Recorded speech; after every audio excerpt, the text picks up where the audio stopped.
But it fits the category of the timeline, you know?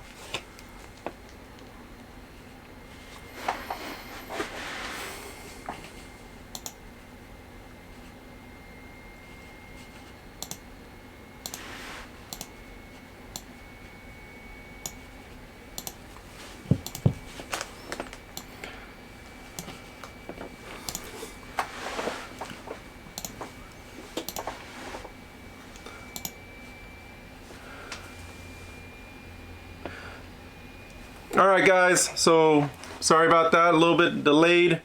Working on a new software, trying to make all this effect look a little bit better. It's about a 30-second delay between what I'm seeing and when you actually see it. So sometimes I have to get a little bit of adjustment on getting a few things fixed. So I'm playing with it. But welcome back to Trilogy Live, Season 2, Episode 2. We've been on a little bit of hiatus. A lot of things happened since the last time we were on from last season. I've got Derek Brooker, Truly Unique, in the house here, so he is back in studio, and we're going to try to get this podcast or Trilogy Live or variety show, whatever you like to call it, kind of back in action, especially this time of in our life that we there's a lot of things going on that's obviously different for everybody, different than anybody in our generations or even past generations for a long time ever have seen. So yeah, we're going to again, try to be back in studio and try to do some video. Today we're going to talk about a few things. As always, I'd like you to like, share, and subscribe to the channel, but contribute. Get into the comments, ask some questions, communicate with us a little bit. I see I got Kenny and Greg online already. What's up, guys? That's really what makes the show and the interaction is when we have something to interact with. We have our ideas of the things that we want to talk about, and we're going to talk about those. So depending on how long it takes me to talk about that and what interaction I have with you guys will determine the length of the show. So, all right, so just kind of going to the off season here, just really quick. I don't want to spend too much time with that, but we had our off season. I don't think Derek played a whole lot. I didn't play a whole lot. And we actually had a pretty good winter. So that was kind of sad in that sense that we didn't get a lot, but it's also because we're busy. For those who don't know, me working with DynamicDiscs, I took over the United States Amateur Match Play Championship bracket for the United States and Canada. I also helped with the Handeye subscription, so that actually took some time, plus all of my preparations. And then next thing you know, the season showed up. I had the opportunity, we kicked off the season here last month, here in Vegas and Arizona. I got the opportunity to go to both events. And before I get too much further, just because it's the first time working with the software and I see things popping up on my screen, let me know is the audio and video looks okay. Every time I tested it, it looked okay, but I get things on my screen that say resolution's not good, and then it says it's excellent. So, but anyways, so I got the opportunity to go to Las Vegas and Arizona. And not too soon, the weather was needed from being here in the Midwest. It was cold, but it was, who'd have thought that going on that trip would, shortly right after, the world was going to change. And, yeah, a lot's happened since then. So just kind of jump into what's going on. As everybody knows, we got the COVID-19, the corona pandemic that's going on. While we were in Arizona and Vegas, we heard about it. We were talking about it, we made jokes about it without even realizing the effect that it was ultimately going to have on everybody's lives, for that matter. We definitely started this out as a joke, but it's definitely not a joke. Yeah, I've halted all jokes. I feel like that's not the way to go anymore, for sure. Well, you know, for a long time, or not a long time, but even when everything was kind of starting to build up, you still kind of see a few people out there, but it's blown out of proportion. People are making drastic decisions, you know, or things like that. And some of that may still be true. Who knows? I mean, but what's changed is everybody's mindset of what's going on, whether it's from tournaments, personal, work, family, things like that. And now you kind of have to take it seriously, whether or not you truly believe what's going on, or you believe what exists and what doesn't exist. the world believes it. Yeah, And I feel like people look at it more of as a joke until it directly affects them in some way, whether it be disc golf, work, you know, whatever the case may be, and then suddenly it's like, oh, wait a second, this is real, you know. I know a lot of people that still aren't taking it seriously. I'm kind of in the mindset now of take it as serious as you can. The quicker we take it serious, the quicker we're going to be back to normal, you know. Those ignoring it are just prolonging us getting back to normal at this point. Well, I think like a lot of people, it was just something that was out there until it affected us all personally. And when I say personally, I mean disc golf. So we got our families, we love our families, but I think we all will also agree we love disc golf. And with everything that's kind of going on, with companies shutting down and works shutting down or making people work from home, for a while there it looked like, well, at least we have disc golf. And disc golf, we can go out and play. We're out in the open. We're not in large groups per se, even in tournaments. I've seen a lot of ideas, and I've even been a part of some of those conversations, ideas of things of how to get past the tournament. And then CDC, president, local governments start 1,000 people. So that obviously affects GBO and Bowling Green. And then they went down to 250 people. Then they went down to 50 people. Now it's down to 10 people. And I've been seeing all kinds of stuff just today, more specifically about the possibility of a forced quarantine, to where basically means you only have what's in your household, if that was the fact that would, or if that's something that would truly happen. Well, it has in some states already. And in some states, areas, I have seen that, but it hasn't quite got here. But I have seen Kansas City publications that have kind of talked about it, or at least coming through Facebook. Now, again, I don't always believe everything on Facebook. I don't always know the sources that they're coming from, but because it's happening in other states, I have to believe that it's just a matter of time. But, you know, I got out and played yesterday with a couple people. We just keep your 6-foot rule. You know, I went to the store today, and I went to Michael's craft place, and they have signs all over the store that say, make sure you keep your 6 feet in the aisles. Right. I went to Sam's Club, and there was a huge line to get in, and they were all talking about making sure you're maintaining that social distance of 6 feet. But the PDGA came out and said, I guess it's probably at least a full week, maybe 2 weeks by then now. It might even be longer than that, but they suspended all national tours and majors through the end of April. Shortly after that, they suspended all PDGA sanctioning of any kind. And just today, they first did it for 15 days. And just today, I don't know if you saw, did you see that they extended it through the month of April? It was through the month of April. I guess it was through the month of April for major events. Yes. Now it's through the month of April for all events. Correct. That's correct. I think through May 3rd is what it is. Did you have anything scheduled during that time? Has it affected your disc golf game at all? My game? Your disc golf, your life? It takes a little more than a virus to affect my game. I mean, come on. Obviously, it's affected events for us. I mean, we've run all the XC tiers down to GBO. Those have all been canceled.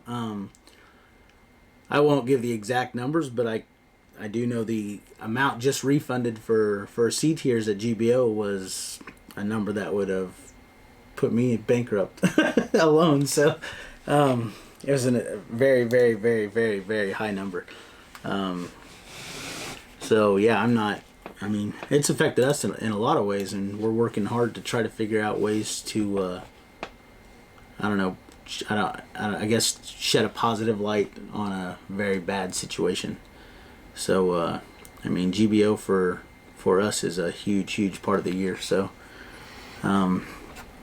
but yeah, it affects everybody in some way. Yeah, and I think it caught a lot of people off guard as well because, and I'm not going to condone or justify anybody's actions, but one of the biggest things that happened was, GBO. It's a major event, 1,600 people. It's getting double that when it comes to spectators and caddies and families, and people just show up. And, when the PDGA and the local governments pretty much came out and said that things can't happen, insurances are being pulled, things like that.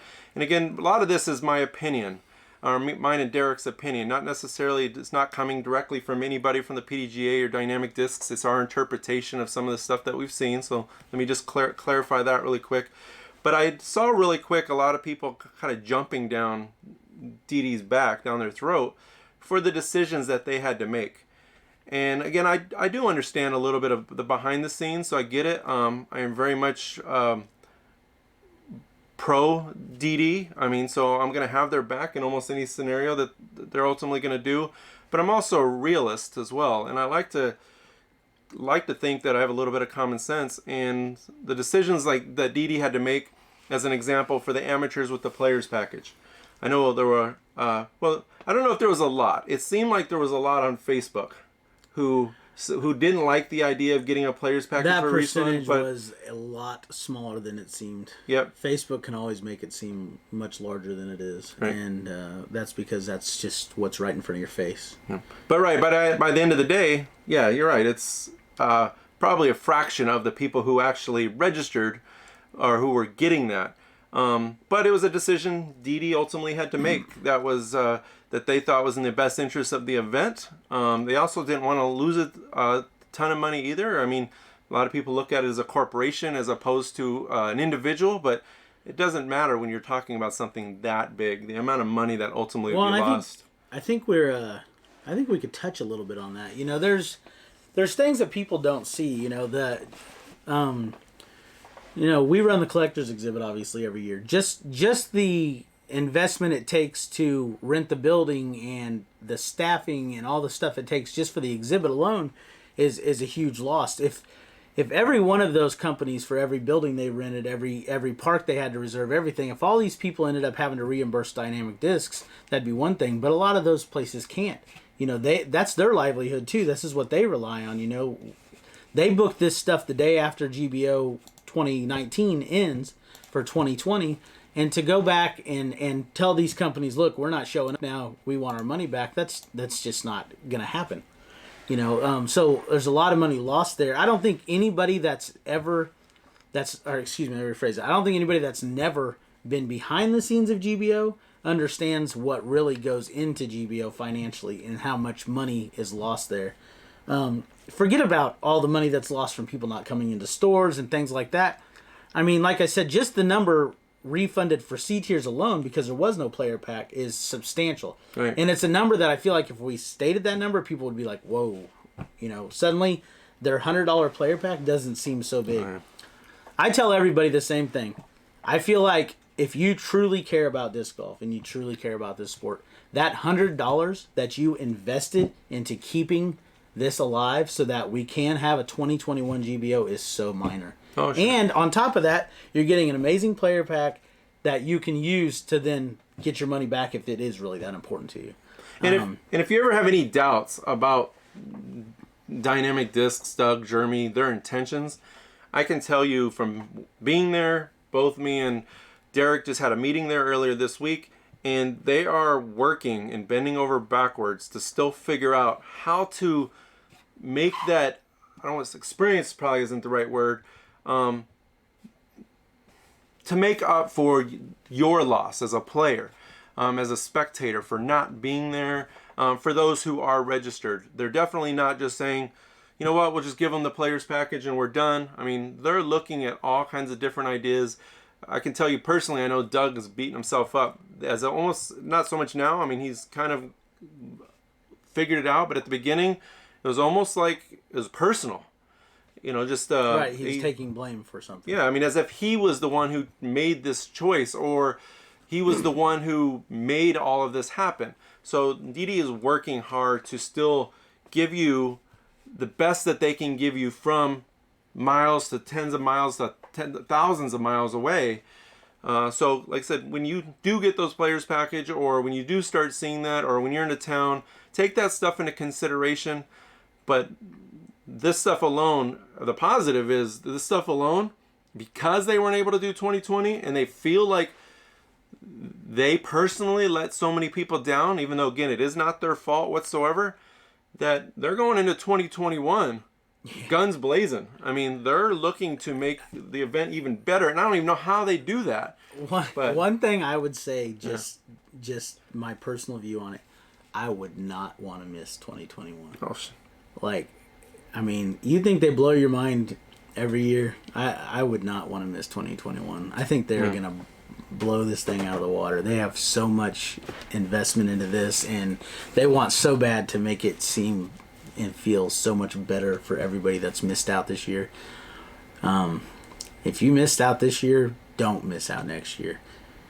Well, unless we don't have a choice. But right, yeah. Well, hopefully this all gets squared around really soon. And one other thing I think we need to remind everybody is, everybody. I feel like a lot of people instantly went to blame on DynamicDiscs, and even if DynamicDiscs had said, "Hey, we're still doing this," they can't. It was taken from them. They can't do this. It's not their choice to not do this. They can't do this. So that's another thing everybody has to remember. And I would hope by this point that your life's not impacted in other ways, but I would guess that it is. And hopefully those other impacts have got you to understand how small and minor this really is to you in the grand scheme of things. It's major to a lot of people, but to a single disc golfer going to GBO, this is really not the worst thing that can happen in the world. No, and and it built on, GBO was just the stepping stone. We started with Waco, and GBO was kind of the big focus. Texas State, the Masters Cup in California, which is huge. Bowling Green AMs lost. There's a lot of things that have changed, and there's some tournaments that are beyond the scope of what we've even seen from the virus right now that people are canceling. But it's because they need to make a financial investment, time, commitment now, and they can't do it. And if they've got a tournament in June or July, but they can't make an educated decision until end of May, that's a lot of time lost, a lot of promotion loss. So if you're a smaller company, who maybe runs C tiers or something like that, it's hard because normally you spend the months leading up to these C tiers to prepare for this and stuff. But as a TD, you're terrified to get too invested in something that may be taken from you. Right. Because a lot of smaller TDs, and I'm sure there's many of them out there that understand this, they can't afford that. Right. I've seen TDs that running events that only had 30 people that are offering you a player's pack because they just can't afford to give you a refund. Yeah. And we're talking about a much, much larger scale, obviously, with GBO. So, I think everybody just has to take a deep breath and go, you know what? This is my way of contributing to the sport. I know Doug had spoke to, was it Ultra World that did the article? And it stated in there, if they'd had to refund the money for everybody and they had no protection in place moving forward, they wouldn't be able to run an event like this in 2021. They just couldn't afford to take that risk, And yes, we've never had this happen before, but now we know it can. You never know what can happen until it does happen, and then, I think everybody will have insurance, so to speak, in place to protect against this kind of thing moving forward. Well, I think I heard from somebody. It was just never in a million years would we have thought that this was the kind of insurance that we would have needed to have. Right. I would be more likely in Kansas City to have thought I needed earthquake insurance before I would have thought I would have needed pandemic insurance. But again, so it's continuous thing. Who knows when it ends? The hope is sooner, obviously, than later, but things are constantly moving. Again, the PDGA just kind of made that full extension until April 30th. However, so one of the things I wanted to talk about, and I'm going to let Derek focus on this part a little bit more since he was a little bit more involved in it. But one of the things both me and Derek do during the Glass Blown Open is we do a collector exhibit. So between Derek's collection and my collection of stuff, we put a display. If you haven't seen it, it's at the Granada or the Emporia Art Center, I think is the name of the place. Yep. Is where we did it. Arts Council. Yeah, we had full intentions to do that this year, but part of that process is from a collector standpoint is we have the opportunities to work with DD because we're doing it on behalf of DD to get exclusive discs, special discs that we can put either on display or what we've been working on every year is discs that we can put in your hands. We want to show you the collection, and we get it every year. How many people do we get trying to buy our collection from us? So people want specific discs, and yes, we're probably not selling our collection. I suppose unless the price is right, but we try. It has been just saying that. It's never even been close. But we try to put things in your hands. So this year was no different. We were working on some stuff. Plus, the GBO as a whole usually has exclusive releases. Like in 2019, they had the OptoX Pure as an example, as a release they did. So they had a bunch of releases there. We really can't talk too much details as far as what is supposed to be releasing because DD isn't ready, mostly because they don't necessarily have all of that stuff per se yet. So we don't want to overspeak our bounds. But I'll let Derek talk about a little bit of maybe a few of the potential options or suggestions of things that might still be coming your direction. Yeah, and there's still a lot that unfortunately I can't talk about. Actually, I got a message at about 1:20. It's 2:50 now from Doug that said we would be on a phone conference again here in a little bit. I had to message him back and say, hey, I'll be on a podcast here in a little bit. So we're kind of in the process right now of pushing this meeting back a couple minutes. But I do know some of the things that he has stated that you probably do know is that there will be, they are trying to add a little bit to your players pack and kind of add a little more value to that, a little more of the things you missed out on. We all know there was some things going on. I mean, they had the Bonfire Ace Challenge going on down there. They had the poker party. They had Beer Fest. They had obviously the Beer Fest. Calm down. Obviously, we had we had exclusives for the exhibit. There was multiple vendors that had releases down there. We had Win Your Cards, Infinite Disc Golf Center, Truly Unique. We had all sponsored Win Your Cards, every single card throughout the whole entire week of GBO. That when you won a card, you'd go in the shop, you'd be given something. All those discs are, for the most part, a lot of those are stamped and ready to go. Personally, I can tell you we had an exclusive ready as you win the card, not just an ordinary disc like in the past. Truly Unique is now we're still going to provide those. They're going to go in other directions. I'm not going to tell you exactly how you're going to get them yet, but you are going to have the opportunity to still get those. We are working on another option outside of just GBO competitors to still allow some. I know a lot of people go down there and they grab stuff for their friends, or their friends have them, picking stuff up or whatever. So we're going to have some options available where you can still possibly get your hands on some of that stuff in other ways if you weren't going to GBO. I can tell you personally, from my standpoint, one of my focuses every year at GBO is to help get stuff like that into the hands of people who can't make GBO.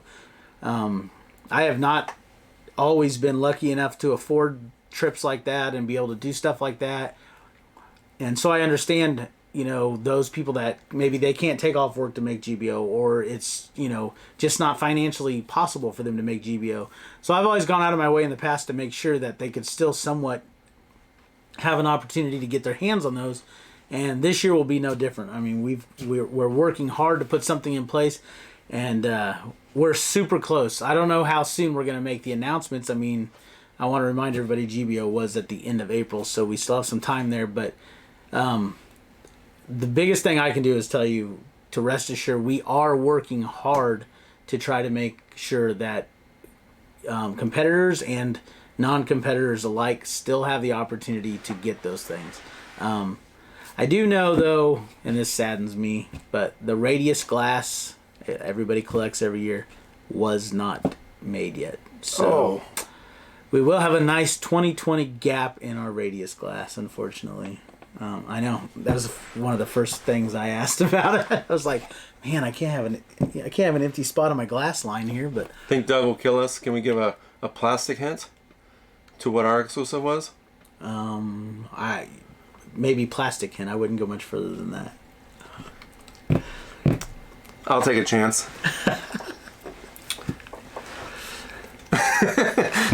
All you. Well, I know what the exclusive disc that we ultimately were going to provide was a Lucid X Moonshine disc. That's about as much as I can tell you as of now. But I'm pretty excited about it. I think we were both pretty excited about getting that offered out there. We also had quite a few other discs. We're going to talk about some of it here in a little bit, but So every year at the exhibit, we've usually had a special exhibit. So the first year we did the Moonshine Air Judge. Last year we did the Albatross River. I don't think it's a problem since we're getting ready to talk about it, but we're going to talk about, we're going to focus on plastics. So not just the newer plastic, the chameleons and stuff that we see now, but Latitude 64 original plastic for like the Primitus and Medius. Plastics they haven't even tried. The aviator plastic that they've used on disc golf discs, such as the Justice. Is that the only one they did? The only one they the used. Justice. The Ultimate plastic, yeah. It's the only one they've done. But all the different variations. And then the special exhibit was going to be on the Westside Lava plastic, which is what we have here. And before the end of this episode, we're going to have a little segment where we're going to talk about that. But that was our special thing. So for this, what Derek was talking about, when we get the opportunity, hopefully to get some of that stuff in your hands, well, there's a lot of stuff we're actually keeping back. So we're going to still have this exhibit next year. Nothing's going to change. We don't want to lose what we spend basically a year trying to, I mean, me and Derek talk about this all year. And I personally, where Derek focuses on the collection, I focus usually on the special collection, and then the two of us focus on the exclusive discs, the discs that ultimately we're getting out to you guys. So we kind of both have our role within that. So, but yeah, our plastics is going to ultimately be that theme, and the special is going to be lava plastic specifically.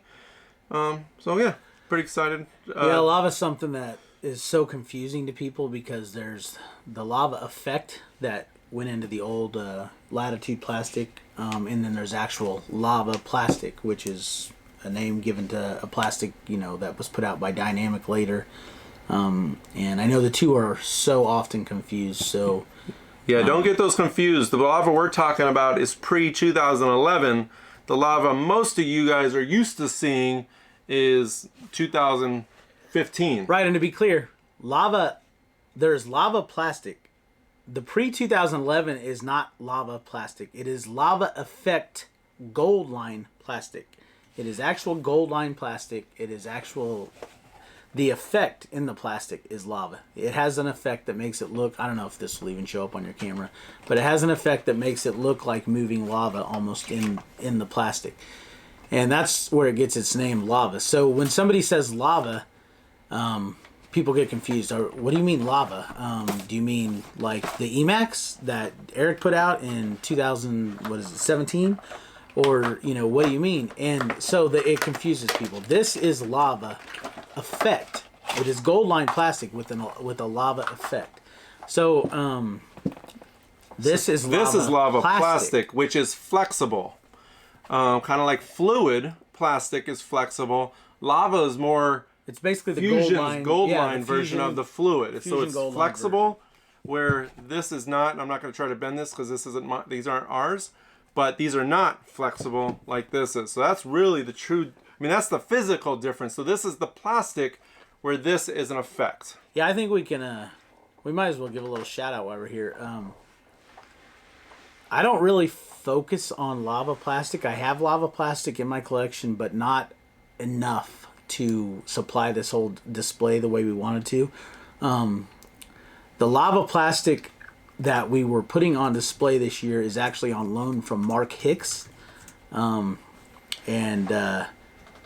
I know he was looking forward to it. I was kind of excited to be able to display his work. He was going to kind of make a trip down to GBO, hopefully on that day, and be there. Mark's currently recovering. He just got the all clear. He beat prostate cancer. So he's at home right now recovering and was going to try to make that trip down. And so kind of disappointed that this isn't going to happen, because I know he would have really loved to see this all on display and for people to appreciate what he's built in this collection.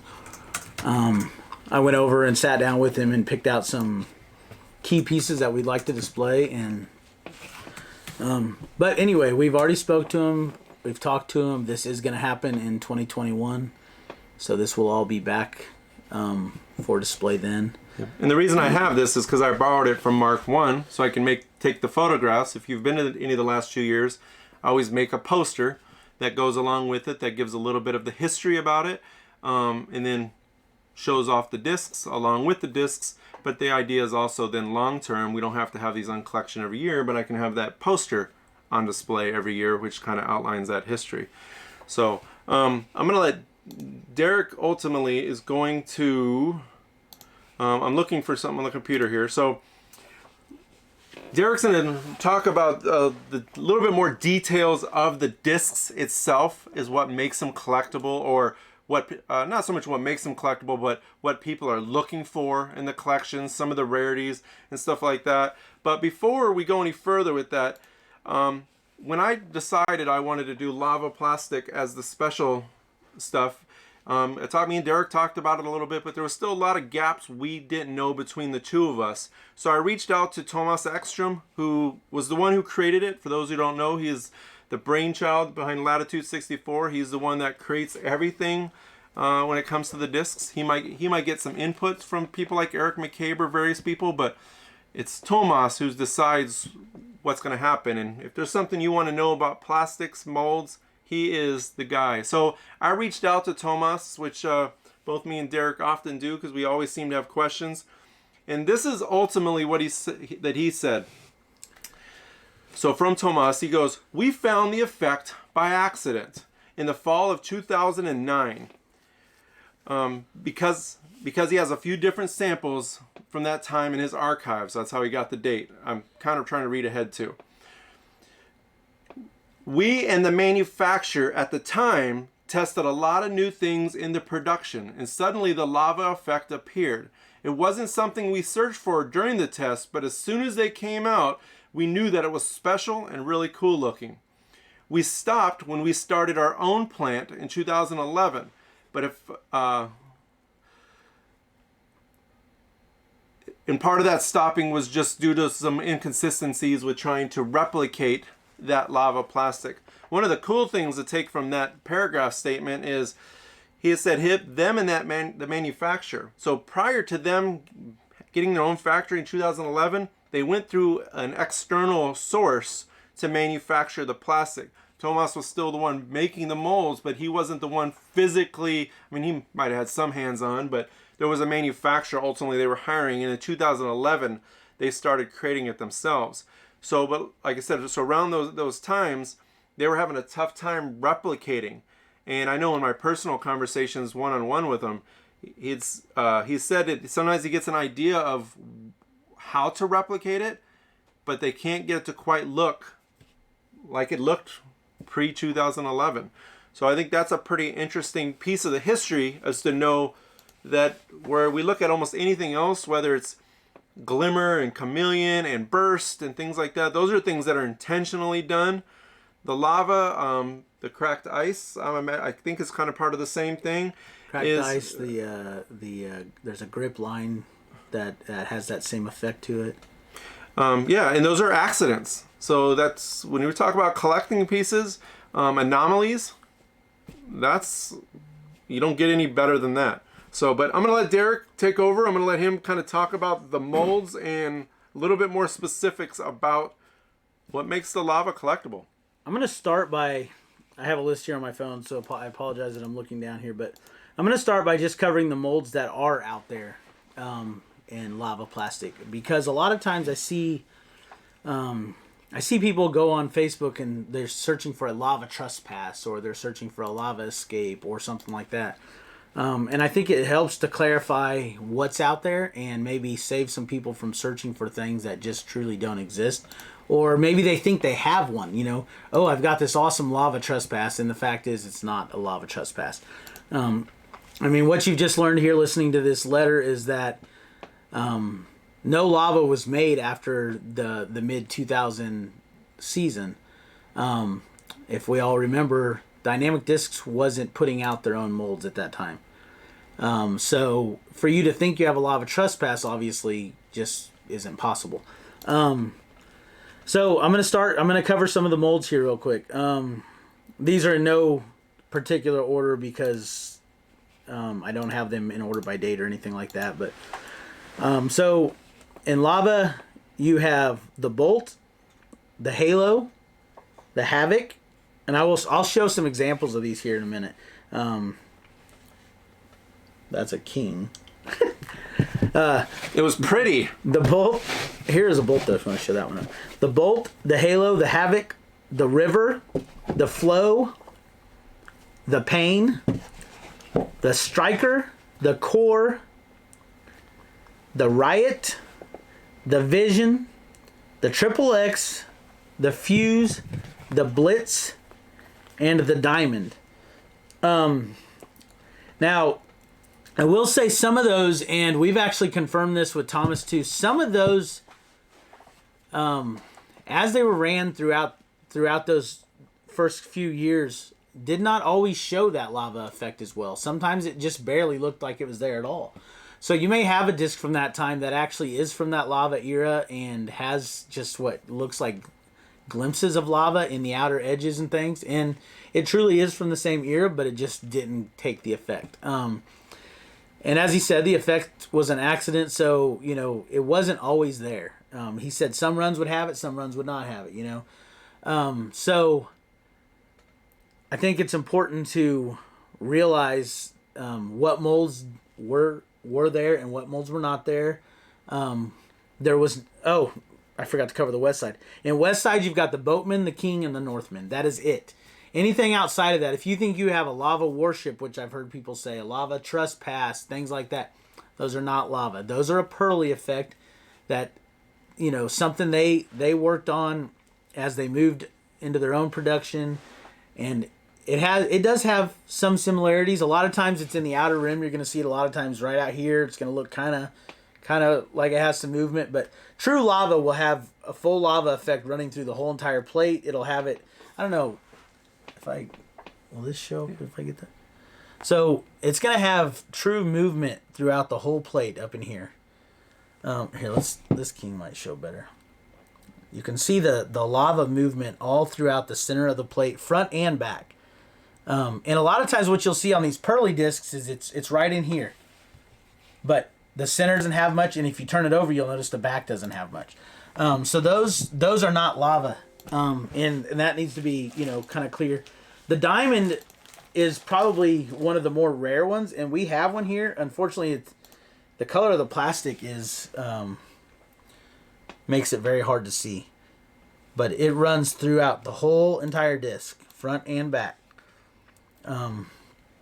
Some colors show much better than others. Like I said, you got the green. You can see the blue doesn't show it quite as well as like the red does.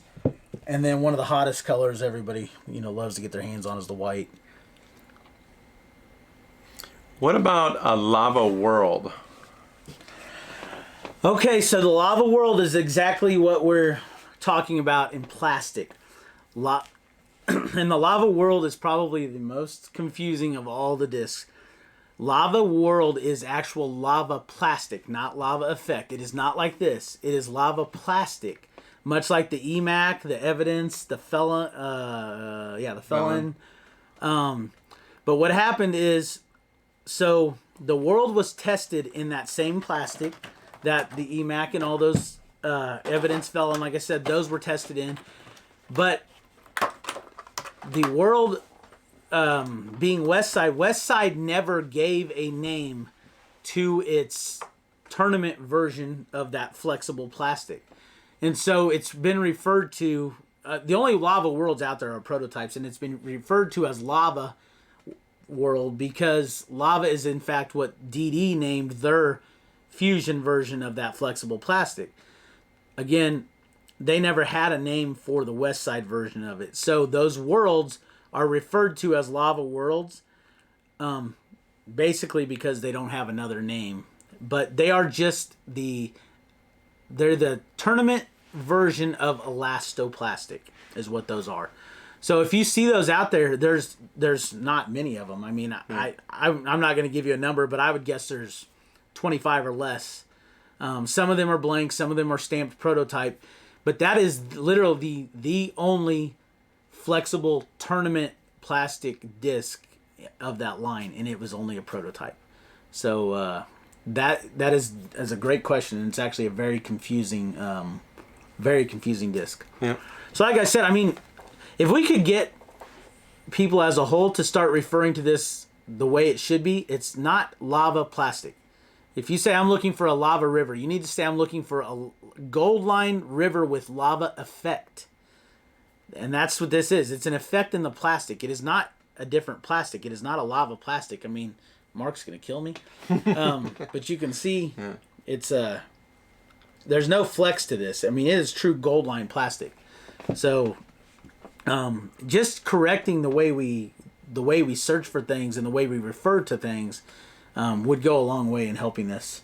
Obviously, I think Dynamic knows, and so does everyone else, that lava maybe wasn't the best choice for a plastic name. Well, I'm pretty sure we said something the moment it came out. But you got to remember, as a manufacturer, their goal wasn't always. They've done better, I think, as the years progress, but we don't always expect a manufacturer, or probably rarely expect a manufacturer, to focus on a collector side of things. So for them to even think about lava would be, a moot point at the time. That's just one thing we have going for us with Dynamic and Latitude is they care enough about the customer to listen to your feedback and take that information. And when they start hearing people say, oh, we want lava effect, or we blah, blah, blah, they start working on how to replicate that for you or whatever. But then they also realize, that there's a market for this. And while they can't bring back the old plastic, they also don't want to move forward replicating a name or something like that, that's going to confuse the market. And that's kind of where Scott and I come in. We take the responsibility of trying to correct the market and the way they refer to things. Yeah. It's exactly those kind of things of what Trilogy Talk really is. I mean, since the day I came up with Trilogy Talk and I kind of created the concept, it was always a fan's view for the fans. Yes, we both have a little bit of insight. I probably even have a little bit more just from my history with DynamicDiscs, which is what I wanted to bring to you guys. But where we can educate, but we also have the resources a little bit to learn what we don't know. So if there's something you want to know about, put it down in the comments and we can look into it, potentially look at that as another show. Honestly, there's a lot of the times that when we learn these things, it's because someone's asked us and we have to research and come up with it. As an example, I collect predominantly only DD. Derek, who has a big knowledge of all of it too, but his biggest collection is DD. So a lot of times when that Latitude and Westside knowledge comes about, it's because someone asked us something, which we both get a lot of questions on it, which is great. Keep them coming. But often we don't know, especially when it doesn't have to do with DD, and we have to learn. So again, that's kind of what this is for. And yeah, my major collection focuses on it does focus on dynamic first runs and prototypes, things like that. But I focus a lot on the rarity of stuff like that. I like to focus on the history of Latitude more than I would have much less interest in a modern day Latitude prototype Ballista Pro or something than I would like an old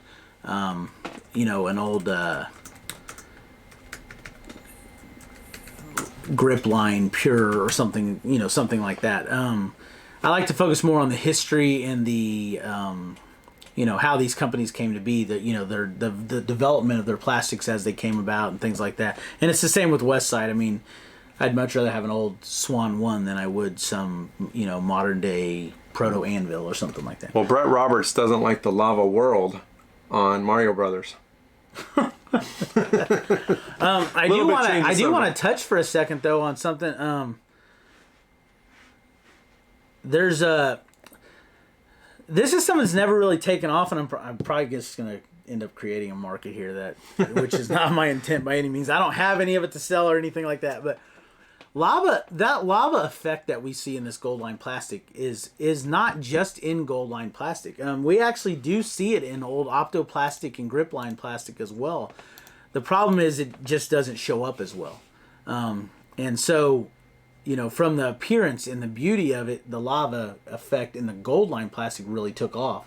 I don't know. This is probably the best example I have with me right here, but I don't know if we can even get this to show. But this is a Havoc. And I don't know if I turned it at the right light. This has that lava effect running all the way through it. But in the optoplastic, we don't refer to it as lava. In the collector market, we refer to it as cracked ice. It's basically the same thing. It's a lava effect that runs through the whole entire disc, but it because the disc is more translucent, it gives more of a cracked ice look than an actual lava look.